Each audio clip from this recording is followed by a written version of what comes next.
নিজ বাড়ি থেকে ডেকে নিয়ে গুমের পর হত্যা করে পদ্মা নদীতে ফেলে দেওয়া হয় চাঁপাইনবাবগঞ্জের আহাদ আলী কাজল নামে এক বিএনপি কর্মীকে। পরে অর্ধগলিত অবস্থায় নিখোঁজের 18 দিন পরে মরদেহ উদ্ধার করে পুলিশ। এ ঘটনায় অপহরণ মামলার আসামিরা অনেকটা প্রকাশ্যে ঘুরে বেড়ালেও না ধরার অভিযোগ পরিবারের।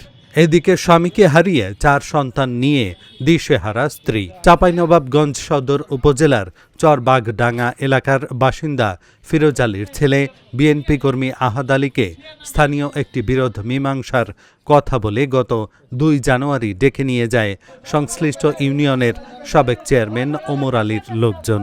এরপর থেকেই নিখোঁজ ছিলেন তিনি। বর্তমানে মামলা তুলে নিতে আসামিদের পক্ষ থেকে অব্যাহত হুমকি দেয়া হচ্ছে বলে অভিযোগ পরিবার ও প্রতিবেশীদের। মরদেহের সুরতহাল রিপোর্টে একাধিক আঘাতের চিহ্ন পেয়েছে চিকিৎসকরা। অন্যদিকে আসামিদের ধরতে অভিযান অব্যাহত রয়েছে বলে জানিয়েছে পুলিশ।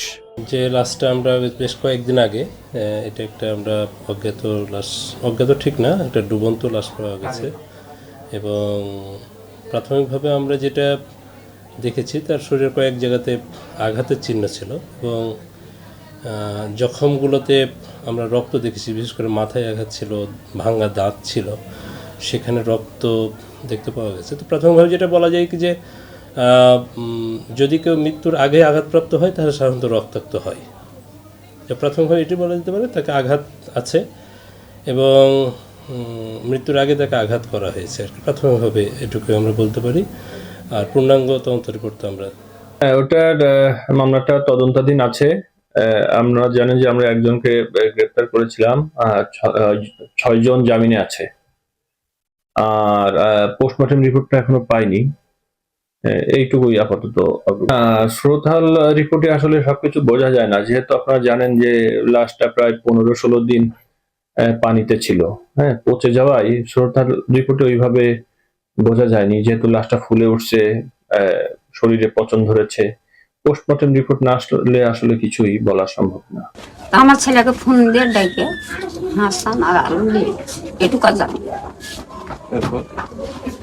নিয়ে যাওয়ার বাড়িতে খাওয়ান দাওয়ান হয়েছে, কি করেছে না করেছে। আমার ছেলে 18 দিন পরে আমার ছেলেকে নিখোঁজ করে দিয়েছে।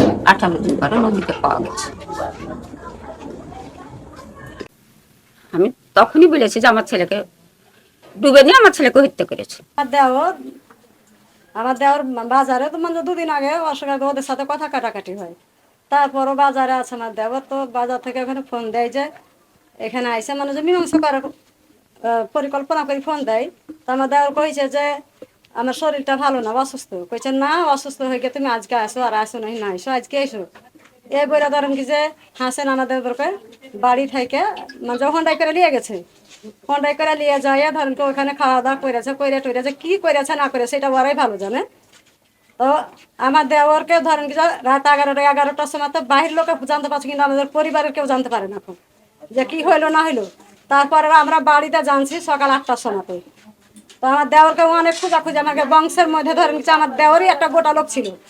ওরকে এটা উদ্দেশ্য যে ওদের কাজলকে সাইটে দিলে ওরকে বংশের মাথা হারিয়ে যাবে, এই পরিকল্পনা করে ধরেন কি আমার দেওয়ারকে সাঁটা হয়েছে, গুম করে রাখে কাইটা ধরেন কি বিভিন্ন রকমের ওরা যেভাবে করতে হয় চক্রান্ত করে ওরা মেরেছে।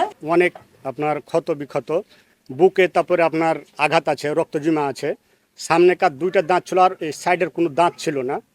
এভাবে আমরা দেখলাম পিছন কাটা আছে, এই সাইড কোপা আছে, হাত কোপা আছে, আবার পায়ের রগ কাটা আছে, এভাবে আমরা দেখলাম।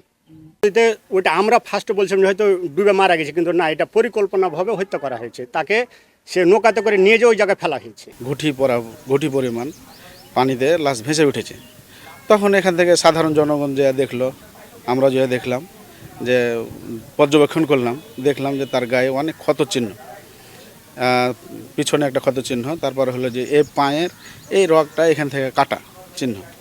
আমরা দেখলাম অনেক মাথায় আঘাত, তারপরে মানে কোপ টোপ এসব দেখলাম।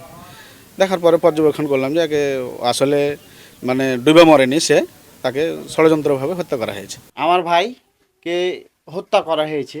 আমরা মামলা করছি, এ মামলার কোনো ধরনের কোনো কার্যক্রম কি কোনো কাজ করতে দিচ্ছে না, কি হচ্ছে না। এখন পর্যন্ত একটা পুলিশ আসে না আমাদের এলাকাতে তা আমার ভাইয়ের আসামিরা প্রকাশ্য ঘুরে বেড়াচ্ছে সবাই।